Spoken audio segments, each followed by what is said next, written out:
Herkese salam. Bugün sizinle ev şəraitində hazırladığım yumşaq və dadlı kek reseptimi paylaşacağım. Gördüğünüz kimi kekslerim çok güzel kızarıb və içi də olduqca yumşaq alınıb. İndi isə keçək hazırlamasına və mən bu resept üçün yumurta, vanil, qabartma tozu, şəkər tozu, süd, duru yağ və undan istifadə elədim. Ərzaqlar çox sadədir, yəni adətən hər bir xanımın evində olan ərzaqlardır. İlk olaraq mən yumurta, vanil və şəkər tozunu mikser vasitəsilə qarışdırıram.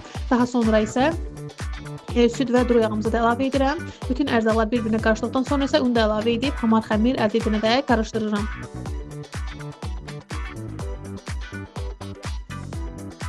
Xanımlar, görürsünüz xəmir nə qədər gözəl alınıb. Nə çox qatı, nə də çox duru deyil. Keksin yumşaq alınması üçün yəni bu mərhələ çox vacibdir. Hazır xəmiri qablara doldururam. Qabları tam doldurmuram ki, bişərkən rahat şəklində qalxsınlar hər birisi. Daha sonra sobada bişməyə qoyuram və səbirlə bişməsini gözləyirəm. Və budur, artıq kekslərimiz hazırdır. Resepti bəyəndiysə videomu bəyənin və yeni reseptlər üçün məni izləməyi unutmayın. Hazırlayan hər kəsə nuş olsun.